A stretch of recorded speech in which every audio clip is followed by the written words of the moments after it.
welcome back to the latest episode of the Roker Rapport. You're joining us now after a 3-3 draw with Brentford. Not what we wanted, certainly, considering we threw away a 2-goal lead and therefore 2 points as well. But before we get into that, I'm joined by a couple of the lads from Roker Rapport. I've got Gavin with me and I've got Graham. How are you guys doing? Yeah, I'm all right. Not bad, mate. Not bad. Good stuff, good stuff. Everybody's, I suppose, a little bit happier now. Well, I say happier. Got time to get over the disappointment of the Brentford game. Gav, what do you make of it all, mate? It was a bad one to throw away, I think. Yeah, it was. We're all getting a bit sick of talking about how bad things are, really. But this is a different level of disappointment because we had the win in the palm of our hands. Half time, 3-1 up. That's as good as it gets. One of them was an own goal. One of them was a penalty. It's a case of how do you manage the balls that up? And, I mean, to be honest, I was sat watching it and I thought it was a matter of time before we conceded, and that was at half time when there wasn't a ball being kicked. It was just where I'm at the minute. I don't have any faith in the players, really, and obviously they don't have faith in themselves. We managed to capitulate in the way that we did. It's difficult. It's like I say, I don't mind drawing games, and drawing games is obviously better than losing games, especially away from home. But when you're 3-1 up, you run out of excuses for the players. Really, they need to do a lot better. Grayson needs to do a lot better.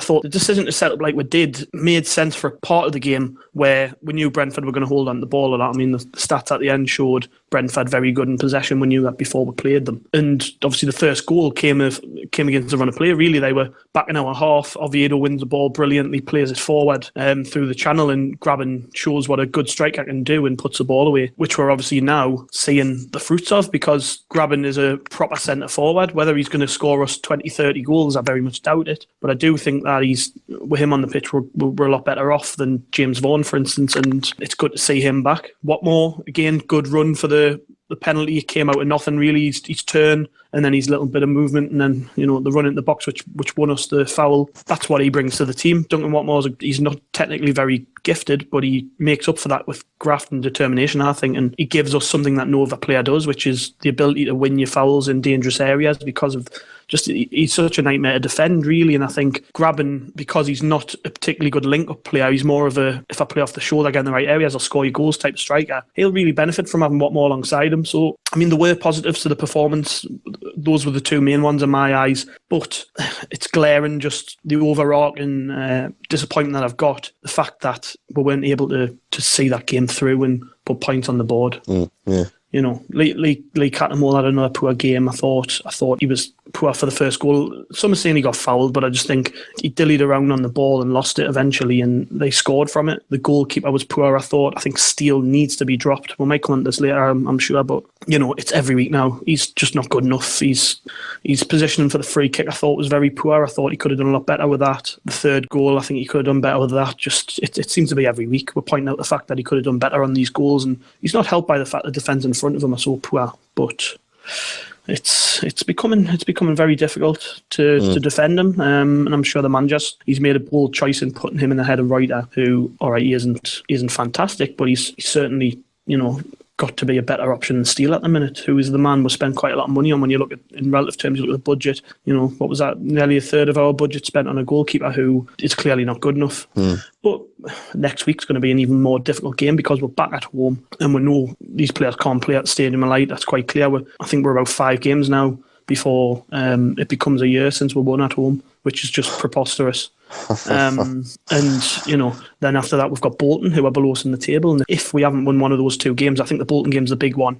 If we get beat against Bolton, it might be curtains for Grayson. So there's a lot to consider, but that was a different level of disappointment, I feel, that game at the weekend. Absolutely. What about you, Graham? I kind of echo what Gav said, really. It was like we're kind of getting used to the getting beat or just being shit, and then we kind of managed to have another level of shit on Saturday. Like, I don't actually think we played that well, and I think Gav attested to it before. I think even when we were 3-1 up, you take it, and what matters in games is that you score goals and win them. But like, one was like a total calamity. Like, the goal was like dropped into his own net. The other was a penalty, which I suppose Watmore won it, fair enough. And the other one was just like a long ball down the field, which Graben finished. But it was effectively like we finished our shots on target, a goalkeeper's fumble, and a pen. I don't think we played that well, if I'm honest with you. Maybe I'm being really like negative here by saying that, but I just knew at half time would find another way to fuck it up. Like, because the players, and I think I tweeted about this on Saturday, they're weak.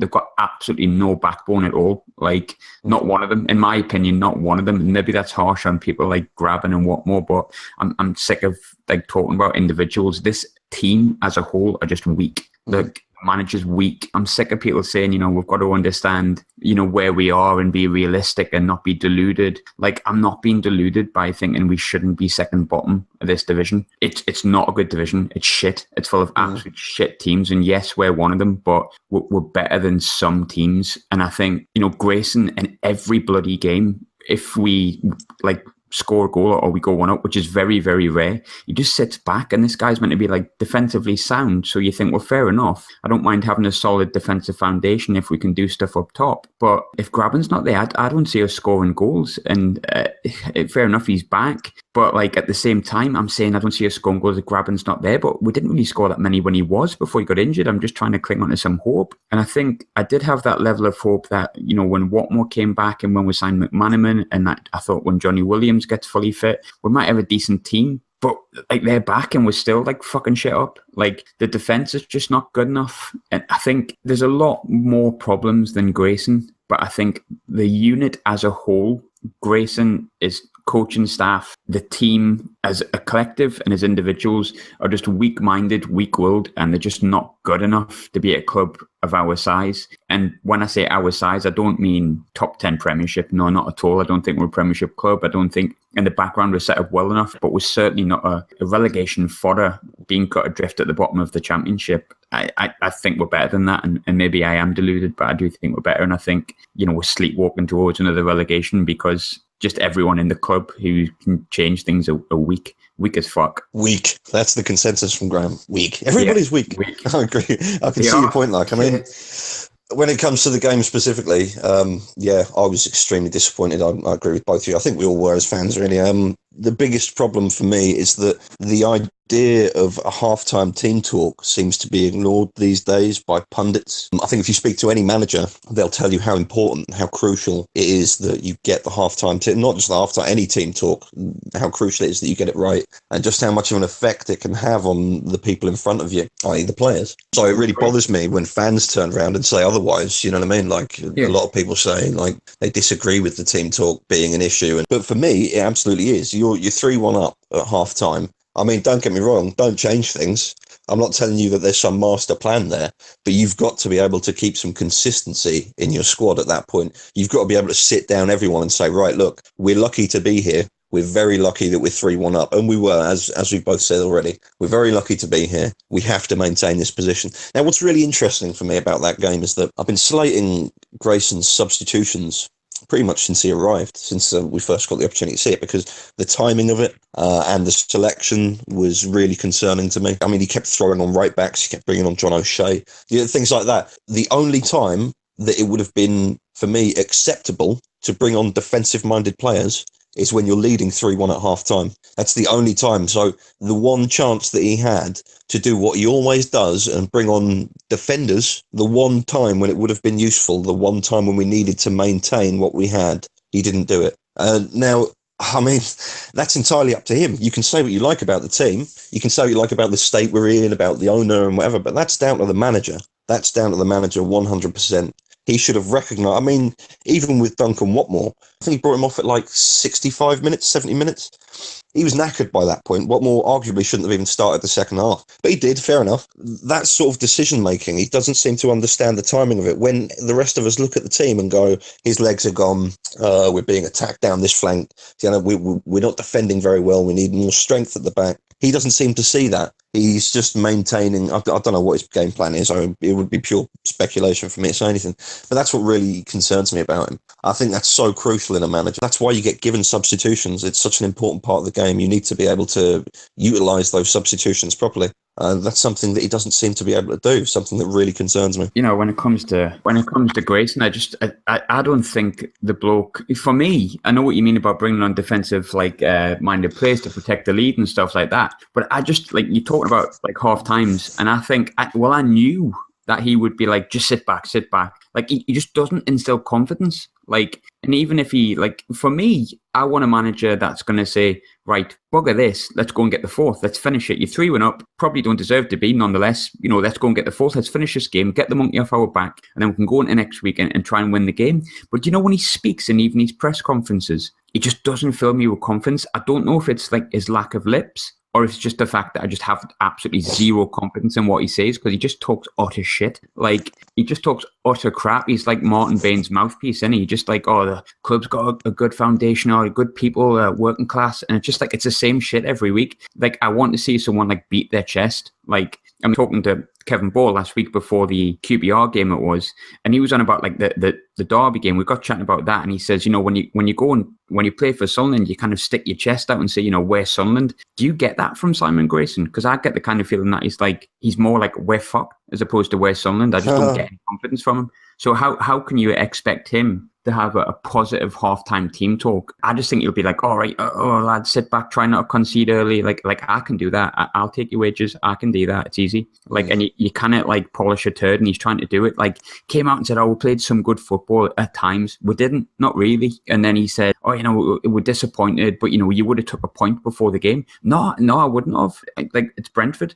Like, all due respect, it's Brentford. Like, I wouldn't take a point before the game because we're second bottom in a shit league. We need to start winning games. So no, bollocks. I wouldn't take a point. Yeah, you make some good points there. The one about Grayson, the way that he approaches his talk after the game, and the way that he seems to see what's going on is the most troubling thing about him from my perspective, because I don't know what he says behind closed doors, but I don't think he believes the stuff that leaves his mouth sometimes, and I don't like the pan Grayson. I know it sounds daft, and people listening to this probably think we do, that we're lining up waiting for this guy to get sacked. It's not that. I do want to see him do well. I wrote about this on the site last week. I would have loved nothing more than us to win at the weekend, just gone, and then build from there with this man, because I do think he's a nice bloke. I do think he's trying his best, but it's just not good enough, clearly.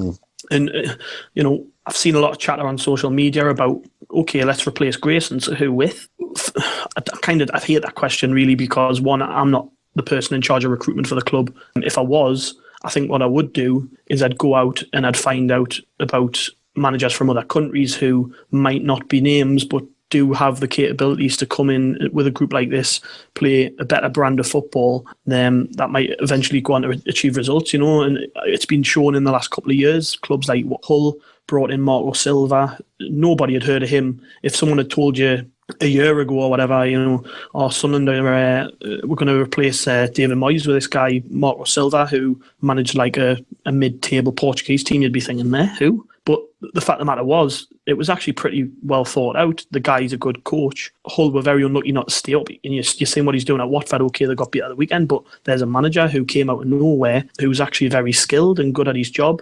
This is what I think, is that I don't think those making those decisions want a manager like that. They don't want to be ambitious. They don't want to take risks. They want a safe option. Grayson is a safe option. I think Derek McInnes was a safe option because they obviously wanted him on the back of recommendation from Walter Smith, who knew him very well. It's like you look at the scope and the way they're looking at these managers, or certainly since Bain's been around, they know exactly what they're getting when they get these managers through the door. Grayson, when you think about the way he talks and the way that he clearly feels in his role, you look at just the mistakes they made with Moyes, they're kind of being careful not to repeat those with him, and he's very much happy to be here. That's the problem. He's going out there every week talking to the media about positives that aren't there, really. I mean, we're going to see this week, more than likely, talking about how we scored goals, how we're 3 unbeaten, how we got a point, how he's returning striker got 2 goals, which, yeah, great, but you can't hide from the fact that we're second bottom of the division. We haven't won a game in ages, and it's time for some real talk, really. I'm not talking about the sort of stuff that David Moyes came out with, where he was talking about being in a relegation battle. By no means, I don't want to be hearing that. I'm not telling them to lie to us, but what I'm saying is be a little bit more realistic. Stop telling us that everything's fine, because we know it isn't. We know that it isn't. You've got to be more honest with yourself. You've got to sit back and you've got to talk about what you're going to do to put this right, not the fact that it's platitudes. Really say, we're going to work hard and train and hope to put the result right. Well, yeah, of course you are, but be a little bit more honest about what's going on. because once you're a little bit more honest, the brutal nature of what your words are saying, it's going to bring it down to earth. The players need to be brought back down to earth. Yeah, there's players here who don't want to be here, but at the minute they've got to be here. They've got to fight for every minute that they're on the pitch for Sunderland, and we're not seeing it. That's the issue. Defensively, very poor, and I'm just worried that this defensive coach isn't able to get a clean sheet out of these players who, when you look across the board, you're on about Brian Oviedo, who I think is a really good player at this level, playing left back. A bunch of centre-halves there. Most of them have played at the top level of English football. O'Shea, Wilson, Coney, all right, hasn't been very good for a while, but I mean, was it being touted for over 20 million not that long ago, and we're not getting enough out of them is the problem. So to round off, Grayson either has to step up, start showing that he really does mean that he wants to be here, or by the Bolton game he couldn't have a job. And I'm just surprised that so many people are still behind him, because it's becoming more and more difficult with every result, just to see where he's going with this. Well, I mean, I completely agree with you there. One of the things that bothers me is we get at Roker Rapport, we say we have a lot of things like this, a lot of opinion comes out. Obviously, it's all entirely dependent on the individual who writes it. There is no overall Roker Rapport agenda. But a lot of it, obviously, being, since we have a general consensus, a lot of it is, well, Grayson's not the man for the job anymore. The response we get from some people is, what would you do? Do you know what I mean? And that question really bothers me. That question really bugs the hell out of me, because we as fans, we lack the burden of duty that comes with being a football club owner. That isn't our responsibility, isn't our job. We didn't have the gall or the money to turn around and say, I can lead this football team forward, So that's something that annoys me, because we would never be in that position. If we were in that position, yeah, different story maybe. If I was in that position, I'd have a group of trusted people next to me that weren't spin doctors and liars that could assist me.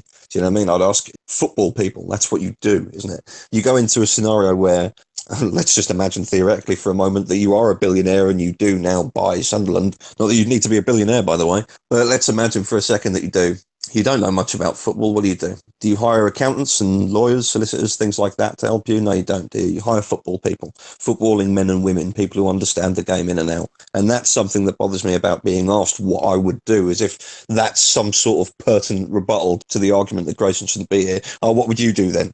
Well, no, it's not a pertinent question, is it? But when it comes down to it, if you really want that question answered, the nitty gritty of it is, I mean, Gav's saying there, we could go out and scour the world for a quality manager. Could do that, yeah, you could do, and that would be perfectly legitimate. I mean, that would be a great alternative to what's happening right now, certainly, for all of us. But realistically, a club the size of Sunderland, when you want a role filled, you just put out the word, don't you? You just put out a job advertisement, essentially. Not quite in the Friday ads or anything like that, looking for a manager, but that's what happens. And so you get hundreds of applicants. And there's no doubt in my mind that Sunderland have a lot of applicants when they put out the role for the manager's job. That doesn't surprise me. It's not like, Richard Branson doesn't scour the world looking for air stewards. Do you know what I mean? They all apply in droves and they get picked by someone that he trusts. Now, this is a very simple and effective corporate strategy. So for as long as Sunderland want to act like a corporation, instead of a family football club, which isn't what we want, but it's what they've been maintaining and where they're going with it. So long as they want to act like that, they should act like it. As in, there should be a clear corporate structure, there should be a clear recruitment process, there should be everything put in place for what that manager needs to succeed to do that role. And that's something that really annoys me about Sunderland. I mean, talking about Grayson in general, though, with regards to whether or not he should stay or go, the thing is, we don't even know why Grayson was hired, Was he hired because he has experience building squads on a shoestring? Was he hired because he's desperate for the chance? Or was he hired because he's a scapegoat, because he's a yes man? That's something that concerns me. Because it seems to me, the better the manager, the less shit they take. So when I see someone like Simon Grayson, who seems to take all of the shit, that concerns me. I mean, something Graham said earlier about not having a spine. I mean, I couldn't really attack him personally like that, Grayson. But certainly as an employee of Sunderland Football Club, he just gets bent over a barrel, He claimed we'd have a mid-level championship budget, and I'm sorry to keep going on about this, but it drives me mad. Mid-level championship budget, spends 2 million. What's happening there? There's a big question mark over that whole window, that whole period where Grayson was maintaining that he was going to be given the support he needed, where we were being told that Ellis Short was going to financially and personally support the club, and neither of those things have come to pass. That's something that the media, the local media in particular, conveniently ignores when they're reporting on Sunderland. So they ignore a lot of things when they're reporting on Sunderland. But that's one of them that really bothers me, because the fact is, Grayson wasn't necessarily hired because he's the best man for the job, and that's my overall point here. He was hired because, I don't know, he suited whatever agenda they had at the time. You know, whether it was someone who would take 2 million and pretend that he'd been given 20, I don't know. But the fact of the matter is, Grayson wasn't given the job because it would take Sunderland up. He wasn't given the job because it would take Sunderland forward. He was given the job because perhaps managers like Derek McInnes, they wouldn't take that. You know what I mean? They wouldn't accept that bad hand. They would say, no, thank you.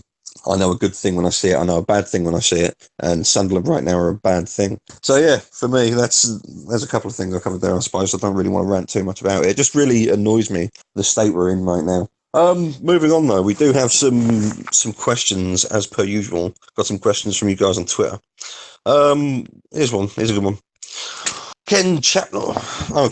Sorry, this is actually going on to Chappelle. This is going on what I was saying earlier. This is about who could take over. So let's speak realistically for a moment. Who could we get in? We can't speak about any managers specifically because, as I say, we'd need to go out and scour the country for them, scour the world for them.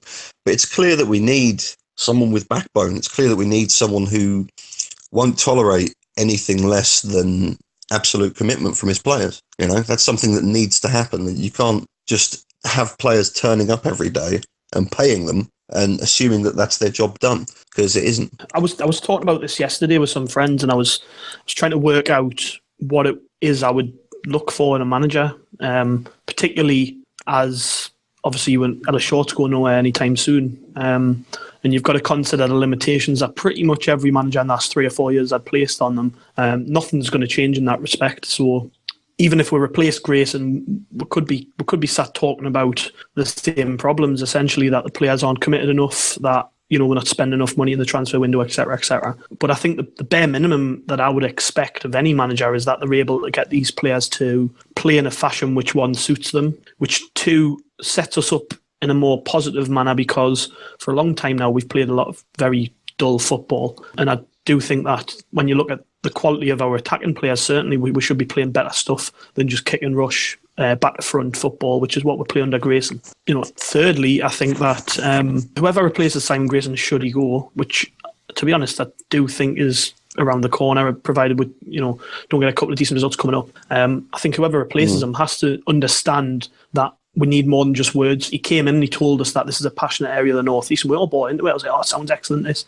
But that wears thin when you're losing games. Somebody who truly understands what it is like to be involved at this club is preferable, which is why so many people, if it happens, will point to the likes of Kevin Phillips, someone who was linked with the role before Grayson got it. People will, you know, the usual stuff, bring Bally back, bring Reedy back. But to be honest, somebody like that involved back in the club is what we need. I'm not talking about giving Kevin Ball the manager's job or giving Peter Reid the manager's job, but having them around the place, somebody who knows what it's like to be a success at this level in the Championship. Conveying that message constantly is important, not just for the players and for the rest of the club, but for the fans, because since Aldice left, it feels that there's nobody within the structure of the club that we can look up to. Essentially, we haven't got anybody there who we believe in. Like, I believe in Kevin Ball. I believe that he loves Sunderland. So if he was involved and we were seeing poor attitudes on the pitch, I would like to think that behind the scenes he was kicking their arses, which I think is what's missing at the minute. All right, we've got Robbie Stockdale there. He's been around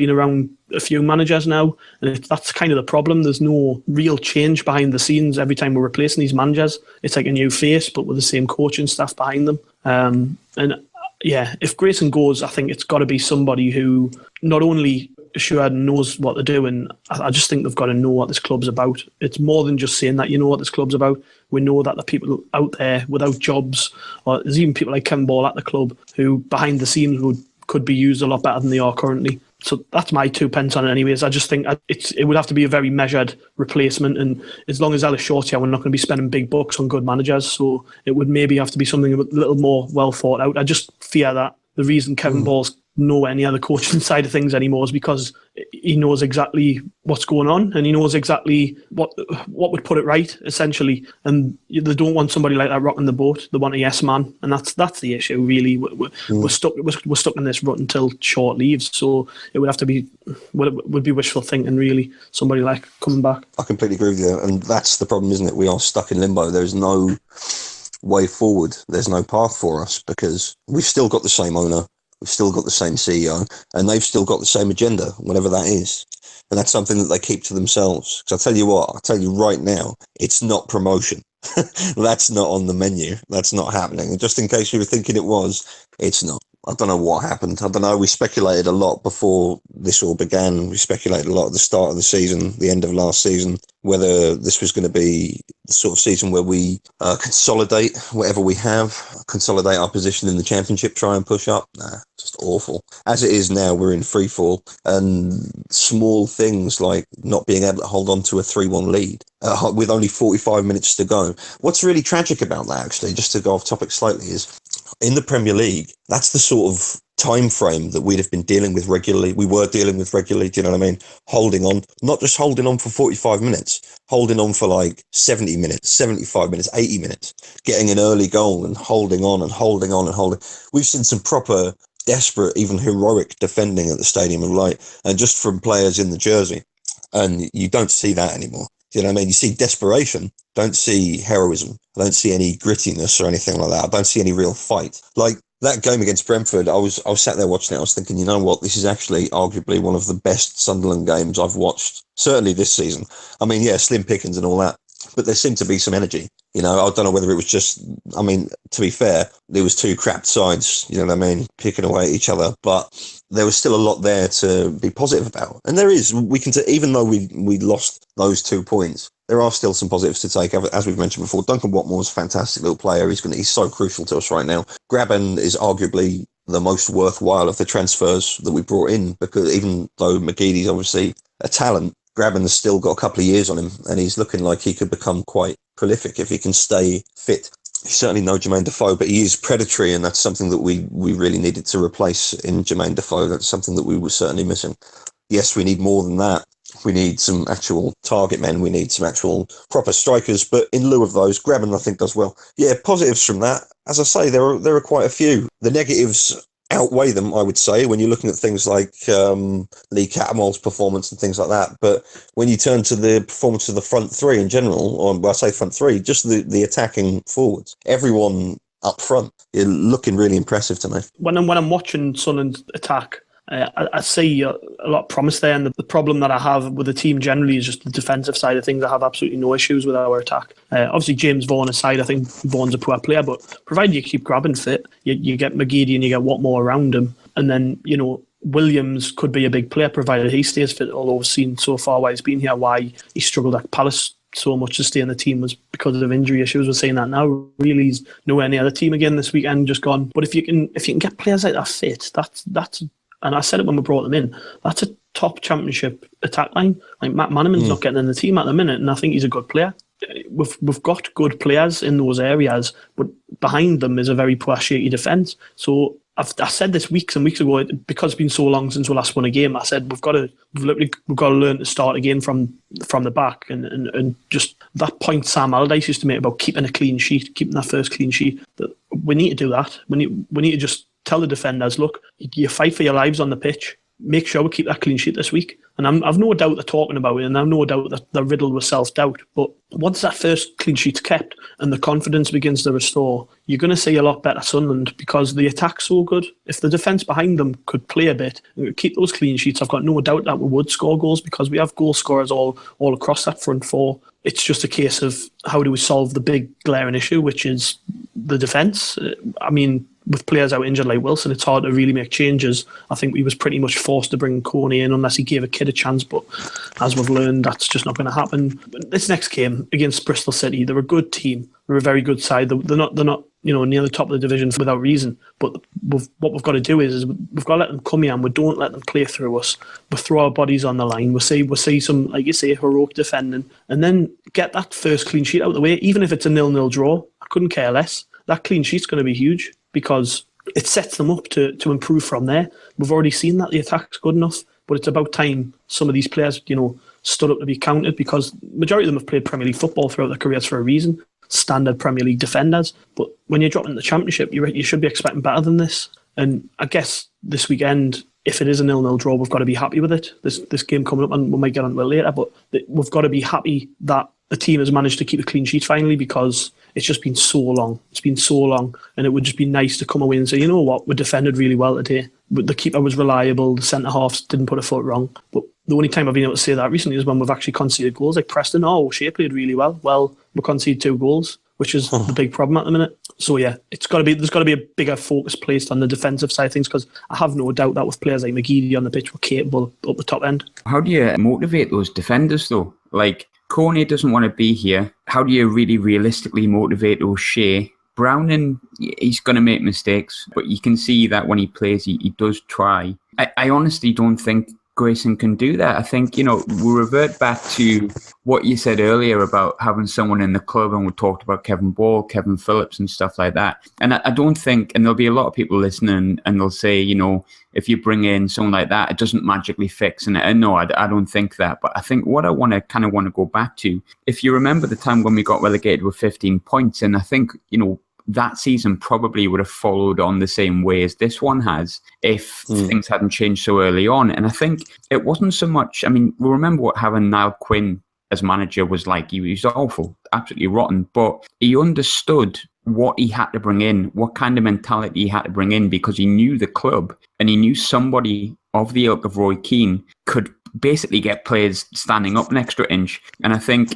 having someone more involved like Kevin Ball, Kevin Phillips, or even Stefan Schwartz, who we were talking about before, somebody who could bring in, an understanding of the football club, an understanding of what makes it tick, would get the right appointment. And I think you need to have an appointment of someone that makes people like Lamine Kone and John O'Shea go, actually want to play for this guy. I remember watching absolute losers play for us, like before Roy Keane came in, and then we played that West Brom game, and you've seen players who were obviously not of the right ability, but they wanted to play for Roy Keane because he was Roy Keane. And I'm not saying we can go and get a Roy Keane now, no one off the top of my head I can think of, but thankfully that's not my job. But if you had someone like Kevin Ball, Kevin Phillips, Stefan Schwartz, someone who could come into the club, have an understanding of what the manager requires to get players that are underperforming stand up an extra inch and understand what this football club means. I think that's what we need. At the moment, we've got people like Martin Bain telling us that he understands the area. Bollocks. He doesn't get it at all. It's, I think it was Craig who wrote an article about, it's not just about us being a hard-working area, it's about honesty as well. Like, a lot of the area and the football club and everything about Sunderland is honesty and not mincing your words. And he does. Like Martin Bain, Simon Grayson, they all say the right things, but it's not always what you say, it's how you say it. And we need somebody to come into the club and say, you know what, we need an appointment like XYZ, the way Niall Quinn did, have a real understanding of their club to get everyone, push their chests out a little bit and remember who we actually are. And I don't think Grayson's got that. And I don't think that's always necessarily his fault. But the people in the club at the moment who would choose the next manager, the reason I wouldn't sack Grayson at the moment, and you can hear in my voice, I don't think he's the right man. But the reason I wouldn't sack him is because the man that would appoint the next person would get another Simon Grayson. And that's not what we need. We need somebody in the club who's got an understanding of the values, the meaning, and what we need to appoint someone who can change the mentality of that losing football club and weak mentality we have at the minute. And it's as simple as that. But that's the trouble, isn't it? As we discussed earlier, we're in that limbo. And that's not going to happen, is it? That's the biggest issue here. I completely agree with you. You're absolutely right. But it isn't going to happen. For as long as Ellis Short is there, we're going to remain in this rut. When people turn around and say it isn't Ellis Short's fault, it might not be Ellis Short's fault. Think what you want on that. But the fact is, Ellis Short hired Martin Bain, and Martin Bain has a job to do. He's doing it very well. But that job does not involve any progression for Sunderland Football Club as a football club. It's clear. It's clear to all of us. Unless you're talking about, it's a 5-year plan. How can it be if Ellis Short's put the club up for sale? This is what bothers me. On the one hand, commitment from Ellis Short. We've got a plan in place. On the other hand, club's for sale. Can't afford it. What is going on? Are we literally people are supposed to sit there, pay for their season tickets, on the grounds that they're being told by the CEO that the owner is going to commit to this club, and that he isn't. Then it turns around and it's up for sale for nothing. This is after he's turned down, supposedly, 2 investors at a time when he could have changed something for the football club. That's the thing that really bothers me about this. But it does anyway. It does, doesn't it? So I'm not going to sit and keep going on about Ellis Short, because it'll end up like some Catcher in the Rye thing, and I'll end up trying to assassinate him. He's driving me mad. I just feel like I think you got a real good point about the limbo thing, and I don't want to touch on it too much and bang on about him again, because we're all pissed off at him, aren't we, pretty much? But like when it comes to, his plan that he has, one plan that I do trust that he has is that he wants to sell this like shitstorm that he's got at the minute. And I think when it comes to selling it, surely he wants us to be in a relatively healthy position, at least mid-table championship, so he can showcase this to potential buyers and say, look at the size of this club, get the appointment right, get a couple of good players in, and you'll get these back in the Premiership, and the potential is huge. I cannot understand why he just kind of like just let Martin Bain set fire to the house and burn it all down just so he can sell it. Like if he wanted, like, what was it, 90 million? I've got to be honest, I love Sunderland, and I wouldn't, if I was a millionaire, I wouldn't invest at the minute. You would think that he would want a stable asset to sell. But in fact, in truth, I mean, again, speculation, looking back at what he does, he sells distressed assets. That's how he made most of his money. The truth is that all of this cost cutting and things like that is part of making the club sellable. Clearly, that's part of advertising the club, even if it is selling Jordan Pickford, who, by the way, looks like he'll be joining us in the Championship at this rate. Oh, well, I say join us in the Championship, we'll be in League One, but regardless, selling Jordan Pickford, selling all those players, spending no money, clearing debt, and then selling the club cheap as, that's his version of advertising the club. I imagine that if he wanted to, I'm sure he wanted to have us at the top of the Premier League and sell us for big money then. But I think he realised a long time ago that he was going to have to cut his losses with Sunderland, and that's what he's done. And that's what really concerns me. That goes back to what I just said. He clearly gave up his commitment to the club a long time ago. And we've been told, because the facts are there, they're in front of you, in black and white, on paper, you've been told by the CEO of Sunderland Football Club that the owner was committed financially and personally. You've been told that, but then he didn't commit financially or personally. He hasn't committed to the club financially or personally. So that was a lie. That was a lie. And there's nothing libellous about me saying that. It was a lie. It's a lie to thousands of people who pay for their season tickets. That's what it is. It was a bloody lie then. It's a lie now. And I don't know why people are treading on eggshells around the guy. I don't know why people are bending over backwards to avoid confrontation with Sunderland Football Club. Do you know what I mean? Ellis Short is a nobody. Martin Bain is a nobody. They're a pathetic bunch of amateurs who have ruined a family football club. They've butchered it. We got another question right on Twitter saying, where do you think you'll end up at the end of the season? I know where we'll end up. We'll end up in League One. Of course we will. And it's obvious. And that was telegraphed 2 years ago. Simple as. It was always going to end up like this. It was always going to go this bad. It was always going to be this bad because the owner and the CEO don't give a fuck about the club. They don't care about you and me. They don't care about the fan enjoyment. They don't care about fan engagement. Any engagement they do make is just so that they can say they did it. Do you know what I mean? If it wasn't for the fact that these EFL rulings state that the club has to, or any football club in the league has to meet with fans, I think it's up to 4 times a year now. If it wasn't for that ruling, does anyone think this red and white army thing would be going? Because it wouldn't. It wouldn't. Bain would laugh at it. He'd laugh at it. Just like he laughs at every effort that the fans would make to engage or have the gall to change anything about the club. The whole thing's corrupt, mate. These people are fucking arseholes. They've been arseholes for a long time. And they're going to continue to be arseholes till long after they're gone. Do you know what I mean? But when that'll be, as to when they'll actually be gone, could be 2 years, could be 10. You know what I mean? Could be 2 days. Doesn't matter. Because it doesn't matter what Ellis Short and Martin Bain have said to you. It doesn't matter if they said they're going to do this, this and this, because they aren't. They're going to do what Ellis Short and Martin Bain want to do. And everything else, just so much lip service, man. I'm just sick of hearing it. But anyway, moving on to more positive things. We've got Bristol City coming up next. I mean, Bristol City are an interesting one. All rants over now. Bristol City are an interesting one. They had a fantastic run of form up until they were smashed 3-0 against Leeds recently.